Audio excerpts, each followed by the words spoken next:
economic growth, productivity, and well-being. And I am pleased to introduce our speaker. This is Paul Fisher. He was a policymaker at the Bank of England for 26 years. As an executive director, he served on the UK Monetary Policy Committee, the Interim Financial Policy Committee, and he also became deputy head of the Prudential Regulation Authority. He now has a diversified career of non-executive consultancy and academic roles. Paul teaches the postgraduate courses for WBS, LIBF, and the European University Institute in Florence. He is the editor of Making the Financial System Sustainable from Cambridge University Press. His research and teaching interests include macroeconomic policy, central banking, and sustainable finance. A full publication list is available at pgfpolicy.com. With that, I am thrilled to turn it over to our speaker. Thank you so much for presenting and joining us today, Paul Fisher. Thank you very much, Jill, and thank you to Parviz also for having me today. Thank you very much for joining wherever you are in the world.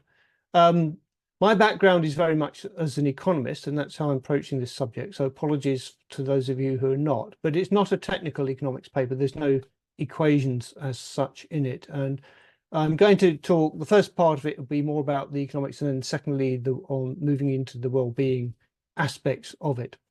It's based on a paper which is available, which was commissioned for me to write for the UK Productivity Commission. Now, the paper they originally asked me to write was about policies to promote investment spending. But after I'd done my initial research on what was happening in the global economy, not just the UK economy, I changed the nature of the paper somewhat to really try and examine what was going on with productivity and investment in the first place, on the basis that you can't advocate good public policy if you don't really know what's driving the economy to start with. And so going here, I take it as read that we would all agree that improving well-being in some sense, people can disagree on what sense, but should be the aim of government policy. Often it's proxied by output growth, typically gross domestic product from the national accounts. But the way we construct the national accounts, output, income, and total final expenditure are constructed to be the same total. So you can look at it in the space. If you could just go on mute, that would help. Thanks very much. But actually, GDP, output growth, these measures were never intended to measure well-being. They were always intended to measure the specifics of output, income, and expenditure. And we use them as proxies at our peril. They're usually only good for a few years of comparisons and nothing more than that. And once you get into the details, it turns out they're not very great measures.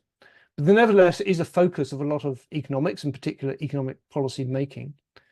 And of course, output is comprised of output growth per hour of labor times the number of hours people are working gives you total output.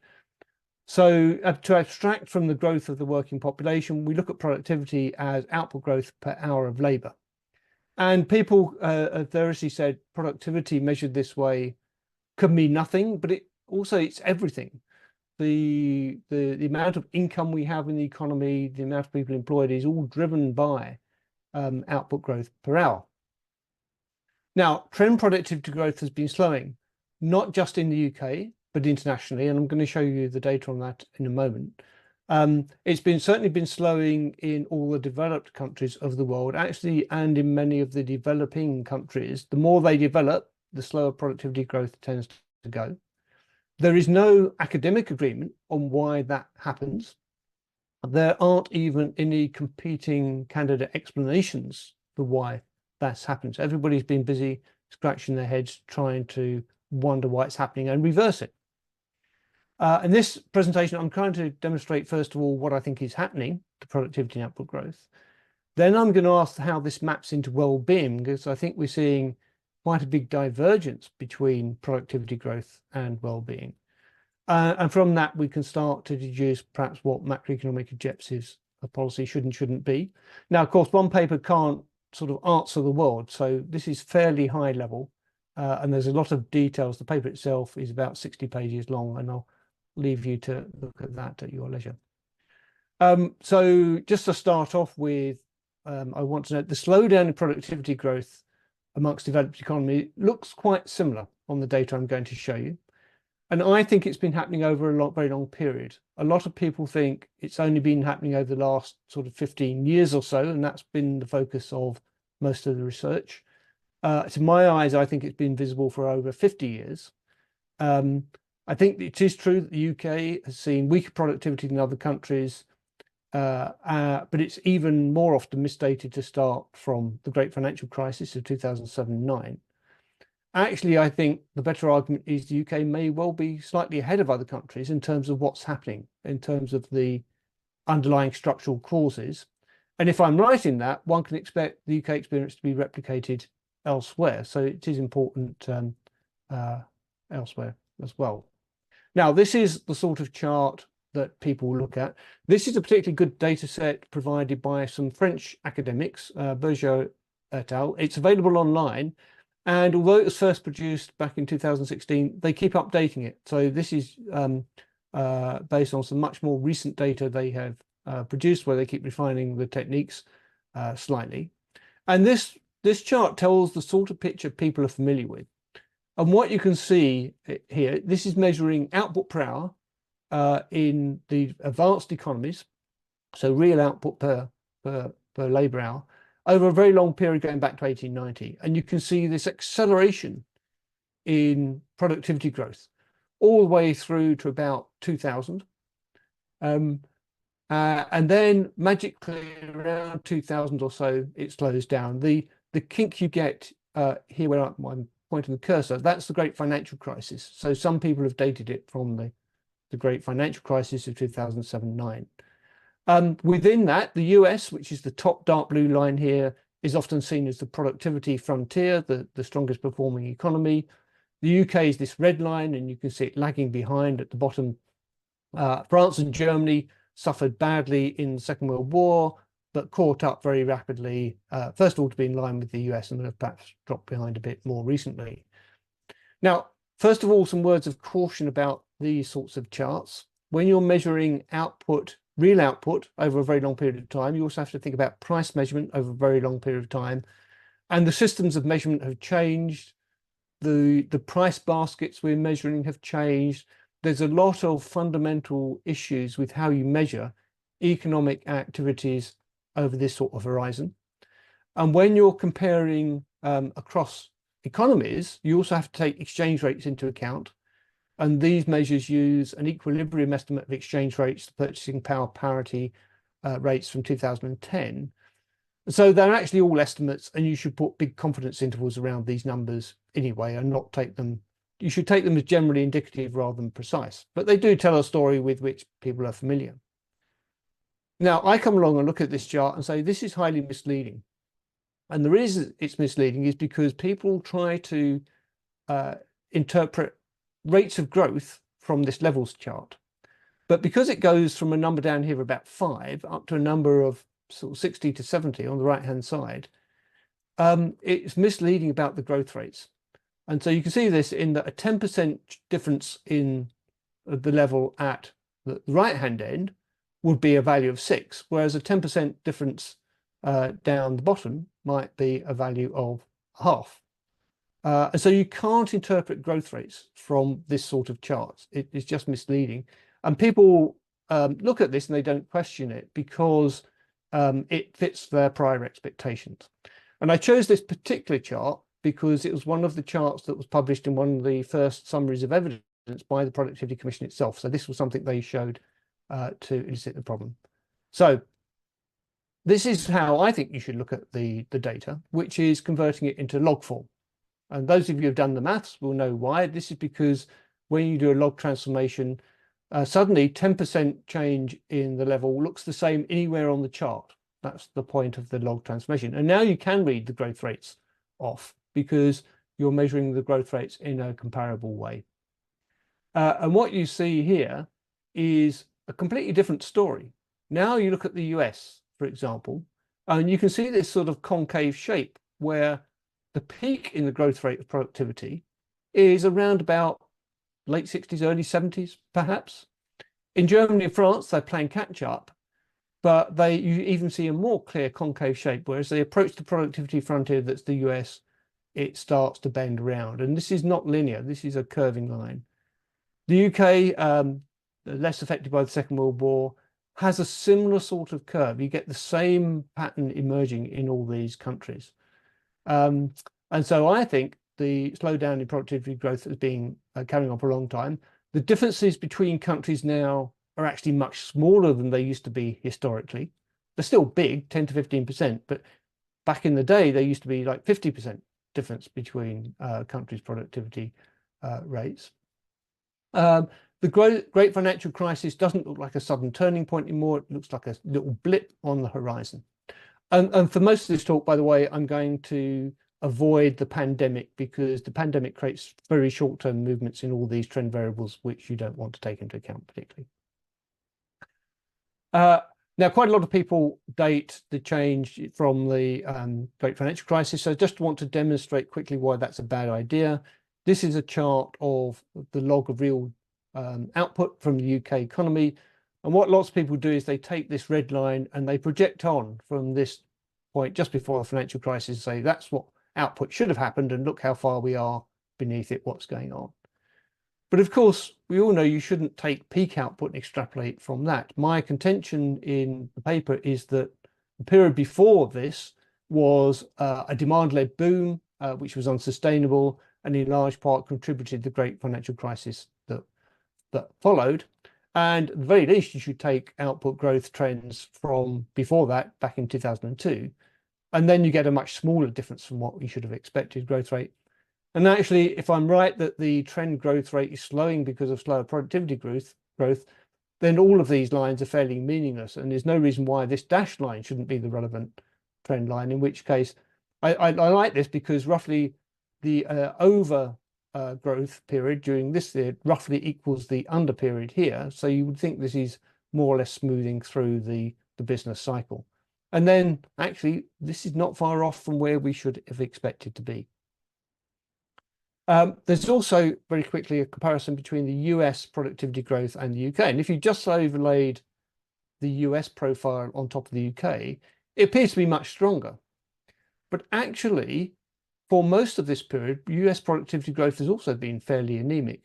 Curiously, what seems to happen is that in the crisis periods, the financial crisis here, and then the pandemic towards the end, in the UK, firms hold on to their labour force and productivity goes down. In the US, they get rid of their labour force and productivity magically goes up. And that difference seems to persist, which is a research topic that's worth looking into itself.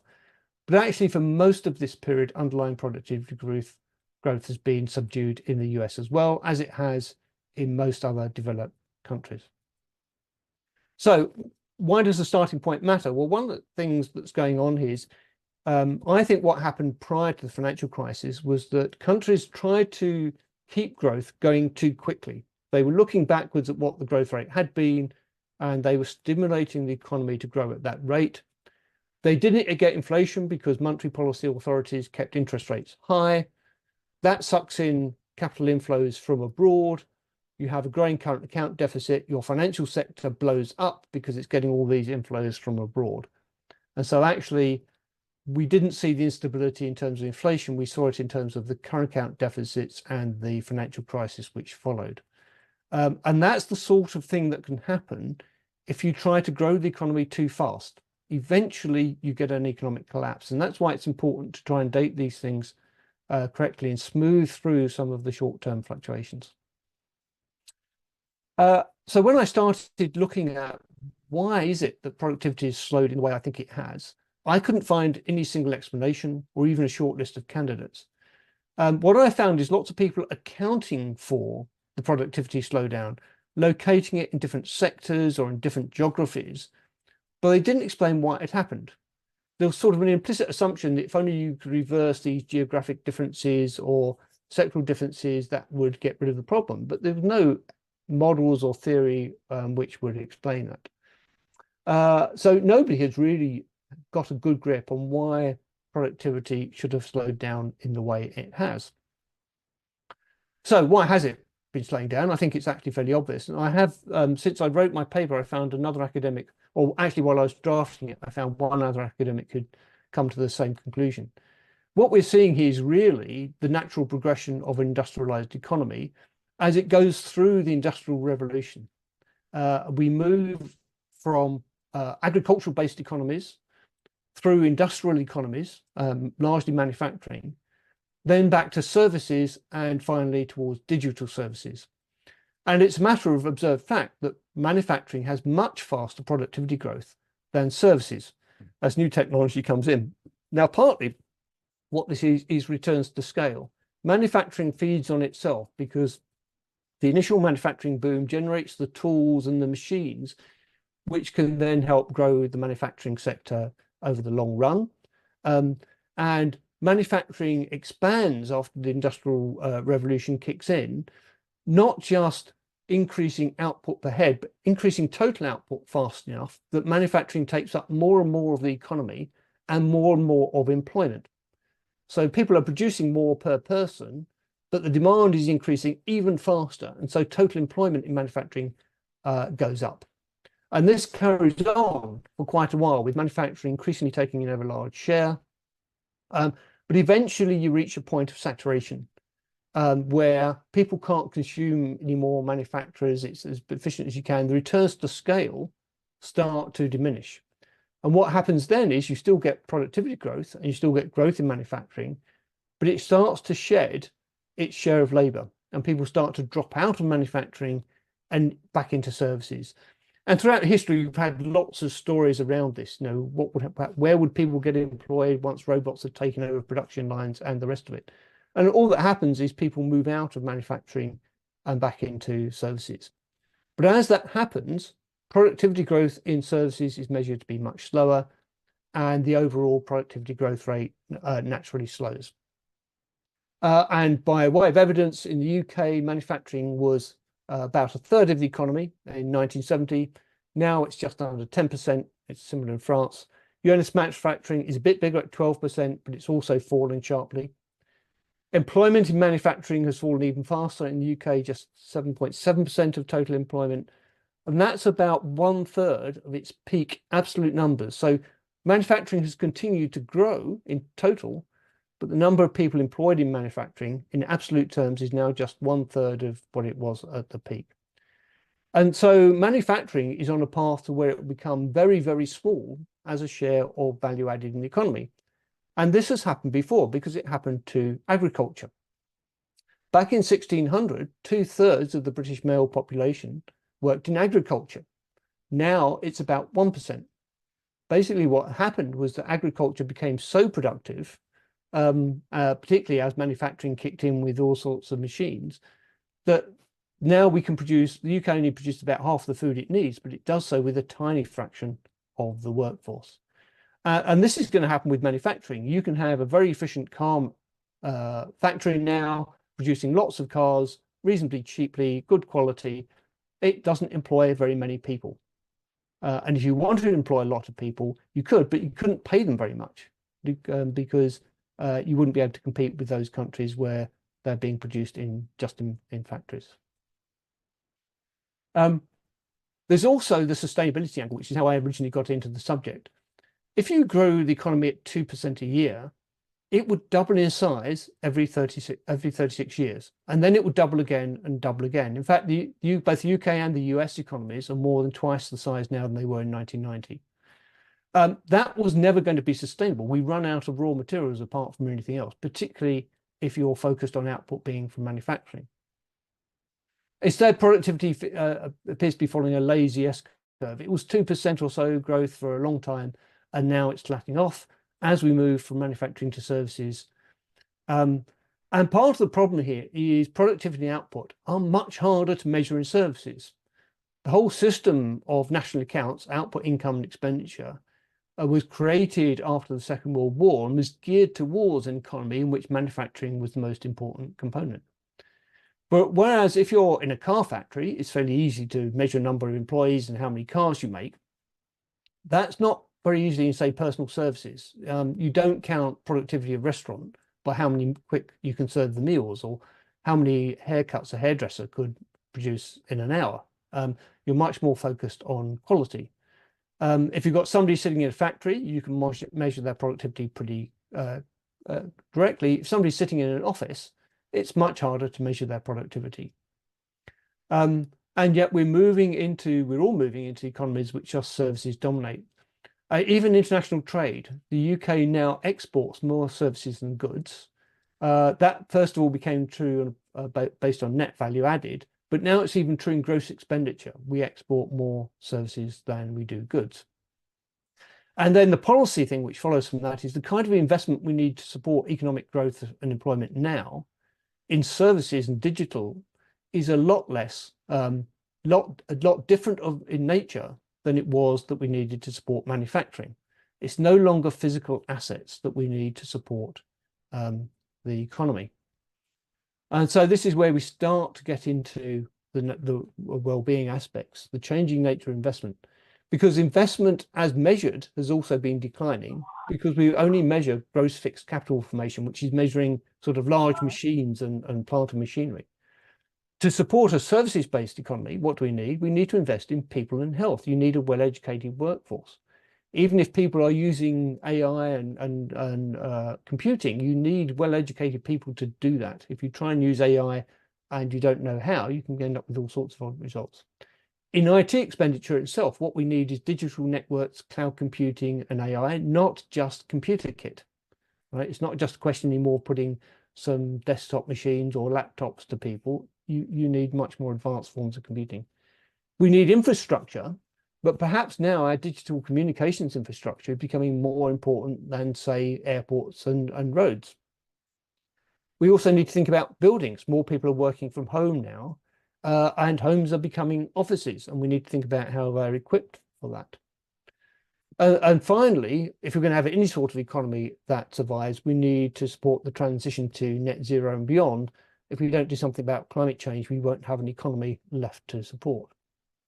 But when I go and look at UK government policy, they're very proud of their support for investment, which is aimed at plant, machinery, and IT equipment. But that's manufacturing, which is now less than 10% of the economy. So their main policy on supporting investment is aimed at the wrong thing for the modern economy that we have. Now, the other question I ask myself, how is all this possible? We're witnessing this slow productivity growth and slowing output growth. At the same time, we've had probably the biggest revolution in the way that people live their lives due to mobile computing. My life certainly has got a lot more productive from a personal point of view. There's a lot more utility coming out of the fact that we now all have access to mobile computers.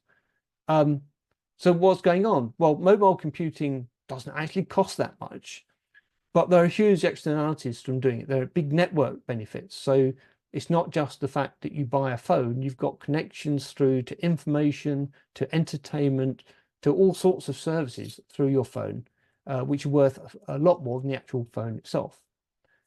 A lot of the activity that people undertake on their mobile computing isn't monetized. So you've got people busy pasting things on Facebook or Twitter and consuming things from Facebook and Twitter, more often than not paying at the margin for those services. So people are getting huge benefits from these things. Otherwise, they wouldn't be doing it, you assume.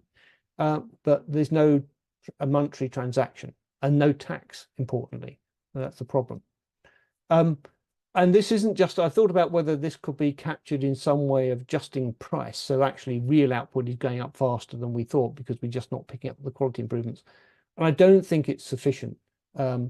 It's not just mismeasurement. It may be something to do with what economists would call increasing consumer rents. People are getting more and more benefit out of things. So my great example here is I've got some train tickets because I'm going on the train later tonight. Now, when I sit on that train, I can do all sorts of things. I can do my shopping, I can do my banking, I can read, I could watch a film. In the past, I'd be lucky if I managed to get a newspaper or book to read on the train. So that train ticket now is much more valuable to me as a piece of time that I can spend than it used to be, which isn't being monetized. But I'm assuming that people we can observe how people are spending their time, and we should invest to support what people want to do, because that's where I assume, by implication, that benefits are greatest, which is the digital world. Now, just a few numbers to back this up. First of all, just looking at, mobile phone usage, how many of us have got them? Well, in the UK, 92% of adults now have a smartphone, not just a mobile phone, where the percentage is higher, but 92% have a smartphone. US, a little bit less, 85%, just to give some differences. But that includes now 80% of the over 65s, people like me, old people. Most of us now have smartphones. Now, that's a large majority. I should point out that even 1%, when you're talking about the whole population, can be a lot of people. So we've got 50 million adults in the UK. So 1% is 500,000 people. So you can work out that's quite a lot of people without, even if most of us have. And just some numbers for comparison, 90%, 7% of people in the UK have bank accounts, 94 in the US. 74% of the UK have a driving license, a lot less than have smartphones, 91 in the US. 86.5% of people in the UK have passports, and it's down to 56% in the US. So things that we might think everybody has, well, smartphones are up there. Now, people have said to me, isn't all this digital technology causing mental health issues? Which is a really good question. What we're getting, in my view, is a lot of discussion of mental health issues, a lot more reports of mental health issues. But really, this is because people are being more open about it, and you're getting a lot more concern about it because of that. So I thought, how could I judge objectively whether or not there has been a deterioration in mental health issues? Well, the only thing I could think of where we could be pretty certain about the numbers rather than a reporting phenomenon was to look at the suicide rate, which is what I've got here for England and Wales. By and large, nothing much is happening. Facebook came out in 2008, which is when you saw a real big boom in mobile computing usage, and the suicide rate is pretty much unchanged since then. So I don't think one can prove on this data, maybe there's some better data, but I don't think one can prove that there's more mental health issues. I actually think it's rather good that people are feeling they're now able to talk about mental health issues a lot more, and a whole variety of other social issues which are coming to the fore. That's the first step to solving them. Now, if you've got a service sector-based economy, even more than manufacturing, what you require is a fit, well-educated workforce. And there's a significant positive externality, we would say, from ensuring that happens. So if you want a prosperous economy that's very productive, we need to focus on policies to support a healthy, well-educated population. That isn't always reflected in private provision, because it's a benefit for everybody. And it's not reflected much in the investment statistics. If somebody goes out and gets a degree, to me, that is investment. That training that is going to make them more productive later in their life, but it's not counted as gross fixed capital formation, so it's not in the investment statistics. So we immediately run into a measurement problem. It's not surprising that our measure of investment is slowing down, because we're not measuring the sorts of investment that are relevant to the modern economy. Now, what I notice is that as economies get richer, individuals and governments tend to spend more on health and education, but not always rationally and seldom optimally. And I'm not going to advocate here whether this should be publicly or privately funded. It could be either. In the UK paper, I do notice that I don't think our government has been promoting either public or private healthcare or education, and that's a problem. Part of the problem is if you did want to promote this with public money, one of the consequences of slowing measured output and measured productivity growth is that fiscal positions are deteriorating. So this slow productivity growth is one of the reasons our governments are all getting bigger deficits.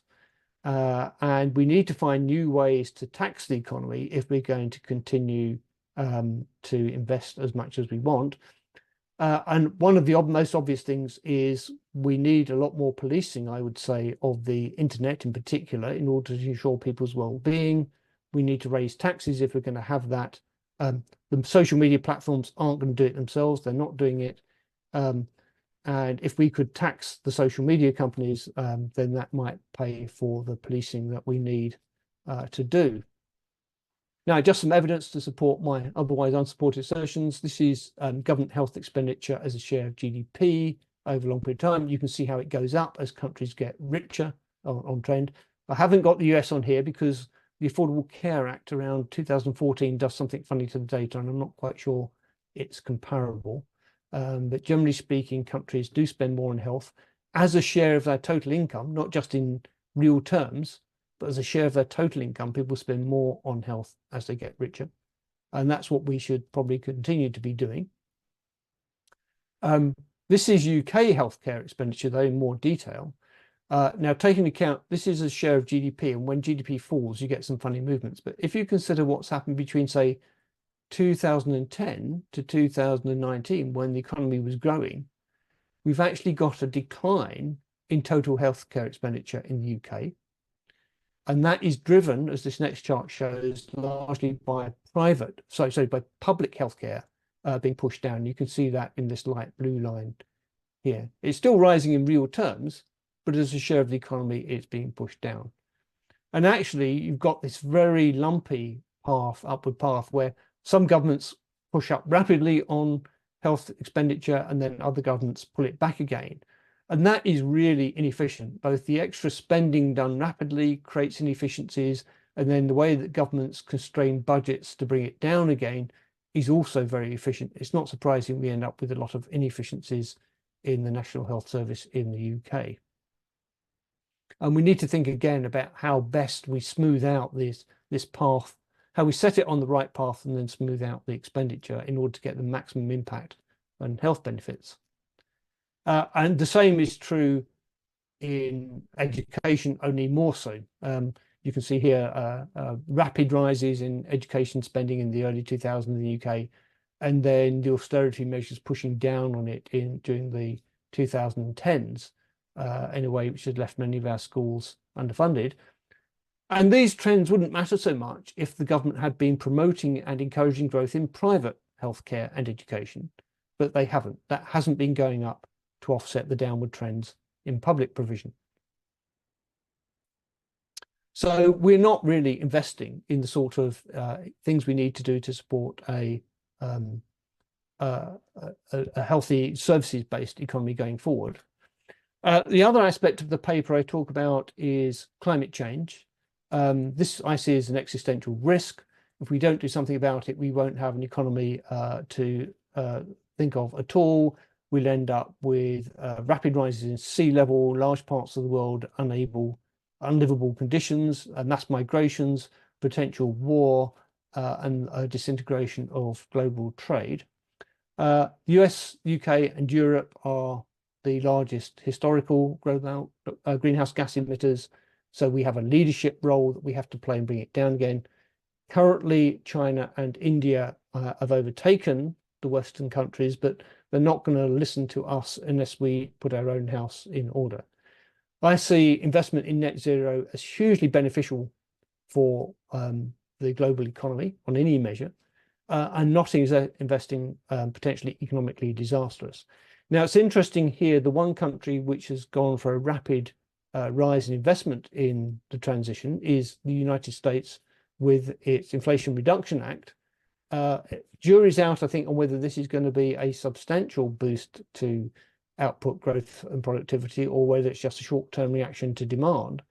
But certainly it seems to be galvanizing the US economy in the short run. So people tend to talk about investment in the transition to net zero as a cost, when actually it could be the stimulus that's needed for economic growth. And in terms of the model I was going through earlier about the Industrial Revolution, manufacturing into services, the one thing that could buck that trend is new technology. Moving the economy onto a new technological footing would be the one way maybe in which we could change that S-curve away from where it's been. And the supply of plentiful, cheap, renewable energy could be something which transforms the economy more broadly. But the private sector can't fully internalize the public benefits and the timescales involved, so public leadership is definitely needed. And the priorities I've got there: decarbonize the electricity grid, Mass energy storage solutions are key because the sun doesn't always shine and the wind doesn't always blow. We need to decarbonize mobile energy use and agriculture.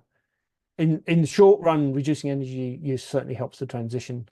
Carbon pricing is absolutely necessary, but it's nowhere near sufficient. I've got separate papers on that if anybody is interested as to why it's not working the way we would like it to. So up to some conclusions, which are that the productivity slowdown is inevitable as an economy matures. It's happening everywhere. Developed economies can't go backwards to a manufacturing past. It's no good keep on bringing out policies which are designed to support manufacturing solely.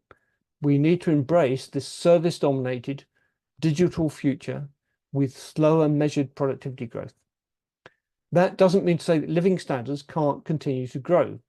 And actually, we need alternative measures. We are not capturing the social benefits from the growth we've got, particularly in the digital economy.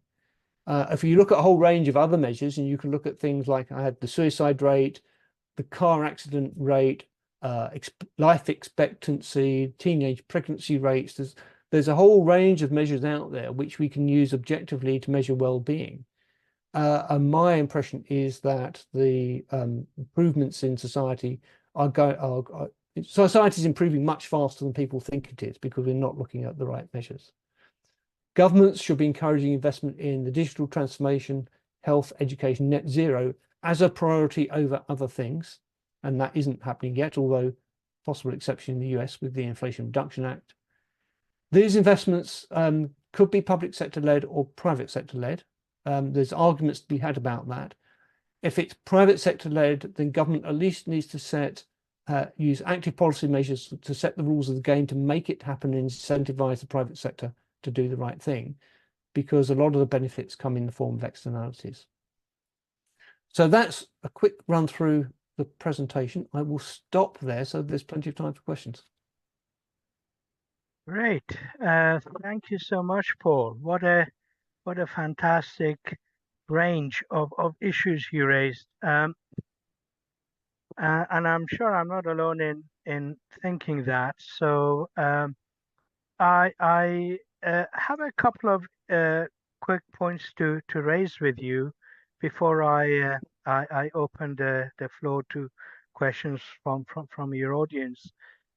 One quick question is that important as your paper is, I think the fact that both in the UK but also in the US, both economies are in election mode. So the UK election is just a matter of a few weeks away, and the US a matter of a few months. So how does your perception of the issues that you've raised here, both on tackling productivity or lack of productivity growth, productivity slowdown, the climate risks and all of those, how do you think these are affected in an electioneering context? And dare I ask, what do you expect might happen after the election, depending on who takes office? Yeah, it's a very interesting question, Parvis. Look, the answer to a lot of the problems I'm looking at here are in the long term. We're talking about long-term trends in productivity. We're talking about what's going to happen in the long term with climate change. And for that, that doesn't mean to say you shouldn't take immediate short-term positions on it in terms of policy. You should. But what guides election results tends to be whether or not you can get elected in the next month. And for that, people look very short-term, or at least politicians look very short-term. There's quite a sense here in that they know what to do. They just don't know how to get elected afterwards. There's that. But they're all going to have to face up to it. We can't restore manufacturing growth in the Western world. That's gone. And it's probably gone from developing countries as well, who will end up jumping straight. If you look at manufacturing, all the profits now are in design and creation of products and in marketing and sales. The actual making of things doesn't make much money at all. And so those countries which have made a lot of money by focusing on that are going to have to change their position somewhat. What I've set out is an inconvenient truth for politicians, particularly in election mode, because they all want to say we're going to make the economy grow again, because we're going to make, if we can't, we need to make the economy grow again so we can get the fiscal revenues to spend on all these promises we're making. And that's not going to happen. They're not going to get the economy to grow as strongly as it did in the past, other than for very temporary periods, which will most likely cause a crash thereafter if it's unsustainable. And they're all going to have to face up to that. I don't think it's coincidence that wherever you look in the world, a developed world, fiscal deficits are rising. I mean, actually, we've seen this for the last 15 years. All that QE done by central banks, a lot of that was trying to stimulate growth in economies that weren't responding. Because it wasn't a monetary demand problem. It was a fundamental supply side problem with slower productivity growth. Yeah, no, I agree absolutely. No, thank you for that. And given that so much public investment is necessary, that just goes to show that the problem of market failure is understood, especially when it comes to the climate risk. Anyway, enough from me. I have Lucas Spatz is raised his hand. Maybe Lucas, would you like to put a question to Paul? And there's some questions in the chat as well. So Lucas. So yeah, hello. Can you hear me? Hi. Okay. Yeah, I'm kind of straightforward. I'm doing research on degrowth, and I think as you it's clear that we cannot go the way as we worked before, and we have to think about what we measure for well-being. And GDP growth was never intended as a measurement for well-being, was also stated by the founder of this idea or the measurement.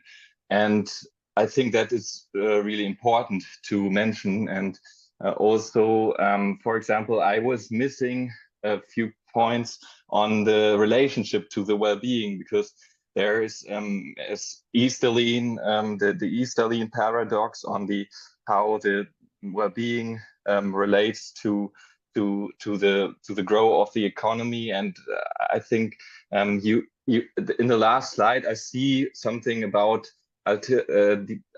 mentioning some of these aspects, but I would like to hear more about the relationship with the well-being. Thank you. Yeah, great. And there's the question in the chat is related to this, so perhaps I can give the answer to both. I think this is the absolutely fun point. If I look back on, I'm quite old now, so I look back and I think, are people better off now than they were 50 years ago? Absolutely, massively better off. But 20 years ago, yes, 10 years ago, that you wouldn't get that impression from things like opinion polls and voting intentions. And people, in fact, seem to be getting desperate. I think part of what's happened is social media in particular has provided a lot of information, and it makes the way other people live a lot more visible.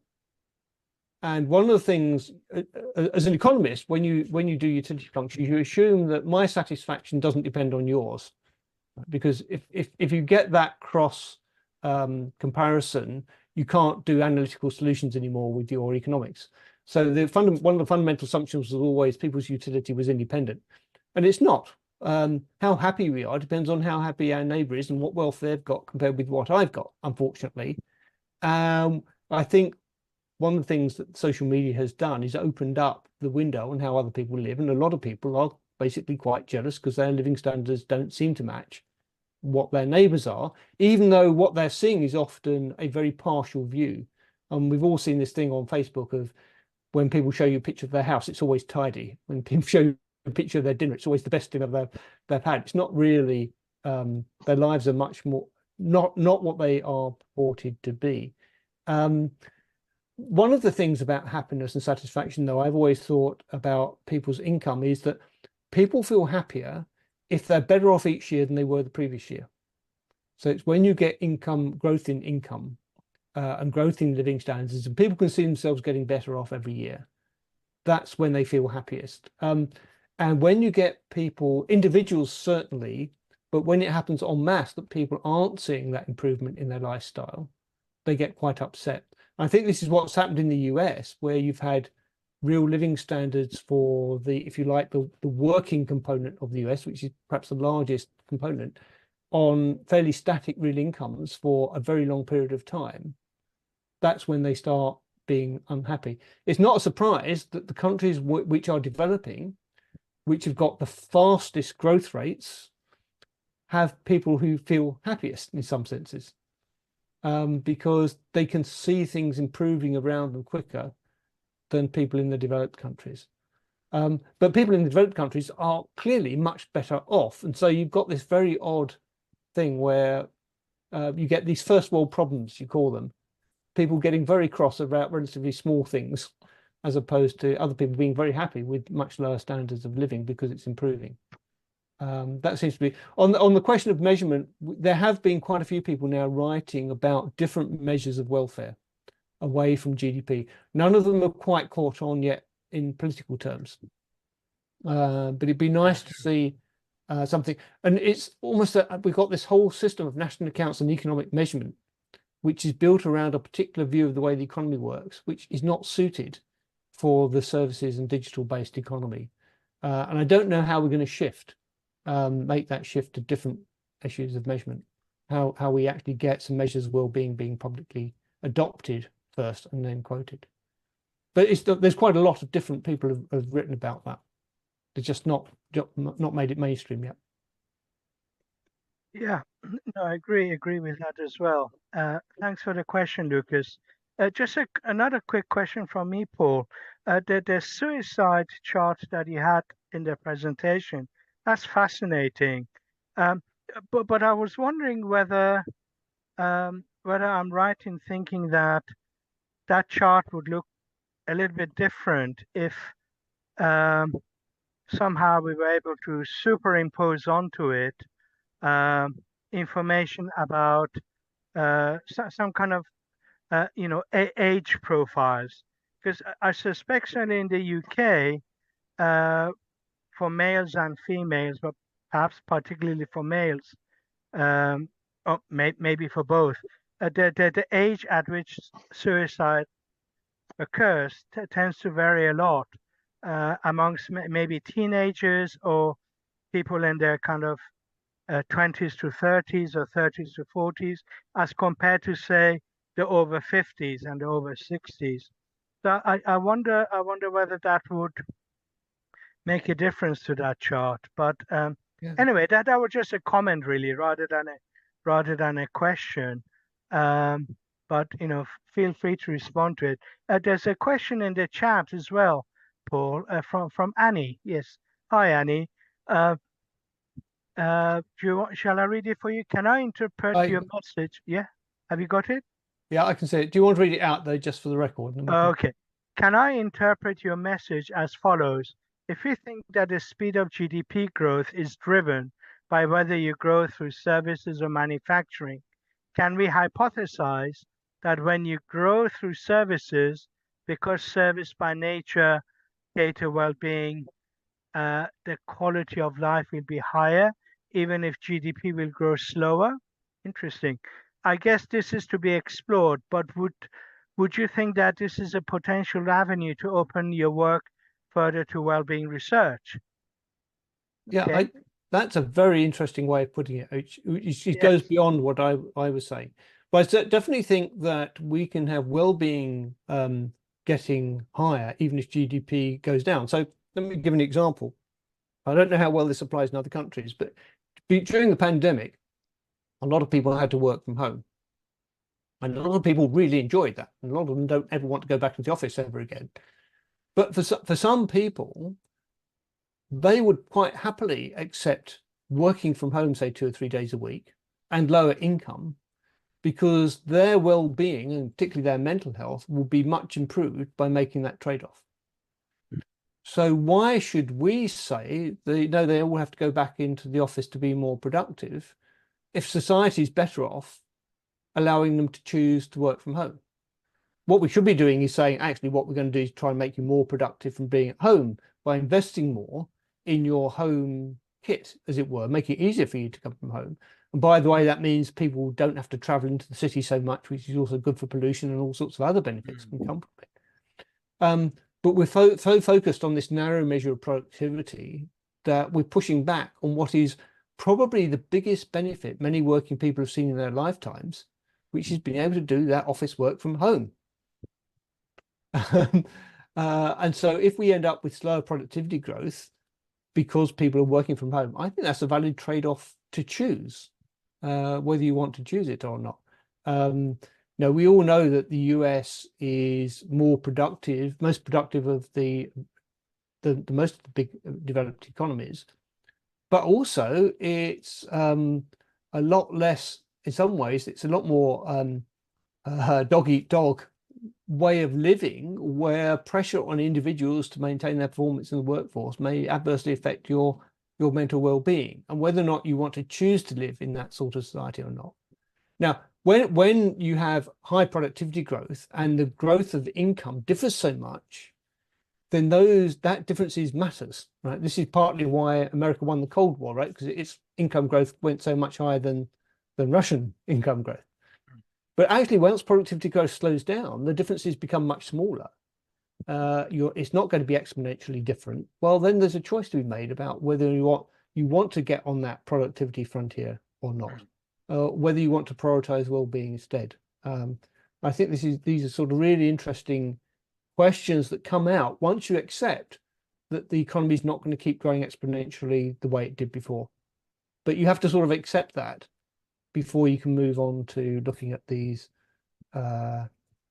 questions. Yeah. Yeah, absolutely. Thank you for that. I know, Paul, you're under some time pressure. You have another commitment coming up soon, but there are two more questions in the chat. Do you have a couple of minutes to address these? First one is, doesn't these small services and manufacturing add to the total GPT? I think that's meant to be GDP, I guess, at the end of the day. That's one question. That's from Hayla Al-Salim. And then Annie is asking another good question. This hypothesis can be very interesting because one may think that instead trade with manufactured goods will affect the higher offer of goods, which also can benefit quality of life. Then the Balazar-Samuelson effect can be the solution, which of the two hypotheses turns out to be right. It's some years since I've come across the Balazar-Samuelson. I'm a bit rusty on that, but I think it has something to do with trade, but I could be completely wrong. It's referenced and explained in my paper because I refer to this Okay. So Yes. it's very much that. So just on the small services, yeah, all the services add up to manufacturing. The problem is what goes into international accounts is what you can measure, and what you can measure is what money is spent on. And so that depends on a sort of, if you like, you can break it down into a volume measure and a price measure. But working those things out for a service is very, very difficult, particularly if it's public service. Suppose you put a green park in the middle of a city, huge increase in welfare that's not monetized, or unless you charge entry fees, you're not going to capture that in GDP at all. And that's the sort of point I'm getting at. You're providing stuff which contributes hugely to people's well-being, but it's not monetized, so it's not measured, so it's not in output. Yeah, the Balazar-Samuelson effect. So what you typically see, for example, in developing economies is their inflation rates are higher because most of their trade is going to be in goods, and goods price inflation is lower than services price inflation. So what happens is, as an economy develops its its manufacturing production industrializes, the services get more valuable, and services inflation goes up because it's not as productive as manufacturing. And so if you're a hairdresser in a developed economy, you'll get paid a lot more than a hairdresser in a less developed economy, because the people who say you're cutting are better off. And so it goes round in the circle. And this is how it works. So, the fact that people have moved into services actually is hugely beneficial, I think, because if you compare, I've been around factories where people sit on production lines. I've I've worked in such factories myself in my time. Compare that with sitting in an office or even a call center. There's no doubt which is the better way of life. You'd rather be in the office every time unless you've got a very particular aptitude. And we don't measure any of that. But certainly there's no reason in future. My prediction would be manufacturing is going to go the same way as agriculture. It will be a very small percentage of total value added, and we will nearly all be in services. And what we've got to do then is work out how what sort of jobs exist in services when we're all busy using AI to do everything as well. Fortunately, what you get rid of first when you develop, whether it's through AI or something else, you tend to get rid of the worst value, most boring jobs to do tend to be the ones which disappear quickest because they're the easiest things to automate. But the more you need a human being, the less likely it is they get rid of. But AI will be challenging on that, that's for sure. Thank you so much, Paul, for answering all the questions and done with some real expertise.